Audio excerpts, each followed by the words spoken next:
दोस्तों अस्सलाम वालेकुम। मेरा नाम है मोहम्मद इसराफिल और आप लोग देख रहे हैं नूरे अली।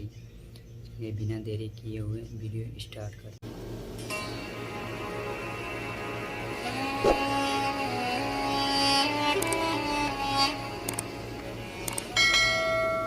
दोस्तों, ये बात तो हम सभी लोग बड़ी अच्छी तरह से जानते हैं कि इस वक्त हमारी दुनिया में जितने भी मुसलमान पाए जाते हैं वो दो ग्रुप में बटे हुए हैं, जिसमें से एक ग्रुप को शिया कहा जाता है तो दूसरे ग्रुप को सुन्नी कहा जाता है। जहां एक तरफ सुन्नी मुसलमानों का ग्रुप पूरी दुनिया की आबादी का 80% है तो वहीं दूसरी तरफ शिया मुसलमान लगभग 20% हैं। अब जाहिर है जब सुन्नियों की आबादी ज्यादा है तो दुनिया में जितने भी मुस्लिम देश हैं वो भी ज्यादातर सुन्नी मुस्लिमों के ही हैं, मगर दूसरी तरफ इराक, ईरान, यमन और इस जैसे कुछ देश शिया मुसलमानों के भी हैं। पर्टिकुलरली अगर बात करूं हमारे प्यारे देश भारत की तो यहाँ पर जो भी टोटल मुस्लिम आबादी है उसका लगभग 86 से 87% सुन्नी मुस्लिम है, जबकि सिर्फ और सिर्फ 13 से 14% ही शिया मुसलमान हैं। इंटरेस्टिंग बात यह है कि इन दोनों ही ग्रुप्स के अंदर एक दूसरे के बारे में ऐसी बहुत सारी गलत फहमियाँ और अफवाहें पाई जाती हैं कि जिनका सच्चाई से दूर दूर तक कोई नाता नहीं है। मिसाल के तौर पर आम शिया लोग सुन्नियों के बारे में ऐसी बहुत सारी चीजों पर यकीन रखते हैं कि जिसको सुनकर न सिर्फ हंसी आती है बल्कि वो चीज लॉजिकली भी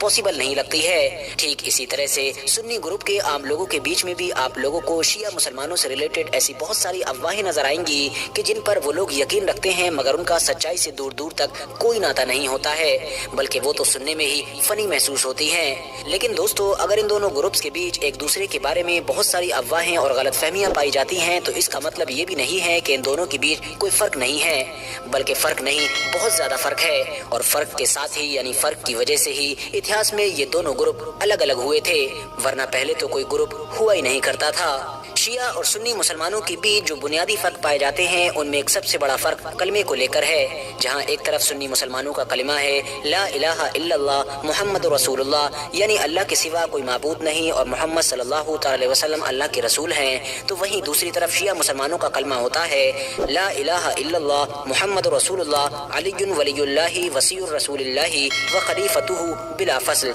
जिसका मतलब होता है अल्लाह के सिवा कोई इबादत के लायक नहीं, मोहम्मद रसूलुल्लाह सल्लल्लाहु अलैहि वसल्लम अल्लाह के रसूल हैं, जनाब अली अल्लाह के वली हैं, रसूलुल्लाह के वसी और आपके खलीफा बिला फसल हैं। यानी दोस्तों, शिया मुसलमानों के कलमे में आप लोगों को अल्लाह और रसूल के साथ साथ हजरत अली का भी जिक्र मिलेगा। मगर दोस्तों याद रहे कि शिया मुसलमानों के कलमे का ये जो आखिरी पार्ट है जिसमें ये कहा गया है कि हजरत अली हुजूर सल्लल्लाहु अलैहि वसल्लम के खलीफा हैं बिला फसल, यानी बिला किसी फासले के, तो इस पर शिया मुसलमानों के अलावा कोई भी एग्री नहीं करता है। वो इसलिए क्योंकि जहाँ एक तरफ शिया मुसलमान हुजूर सल्लल्लाहु अलैहि वसल्लम के बाद हजरत अली को ही उनका पहला खलीफा मानते हैं तो वहीं दूसरी तरफ सुन्नी मुसलमान हजरत अली से भी पहले 3 खलीफाओं को मानते हैं। यानी हुजूर सल्लल्लाहु अलैहि वसल्लम के बाद पहले खलीफा हजरत अबू बकर सिद्दीक थे, जबकि दूसरे खलीफा हजरत उमर, तीसरे खलीफा हजरत उस्मान और चौथे खलीफा हजरत अली थे। बात करें अब अगर कुरान के बारे में कि क्या शिया और सुन्नियों का कुरान अलग अलग है या फिर एक ही है, तो दोस्तों इसका जवाब हाँ भी है और ना भी है।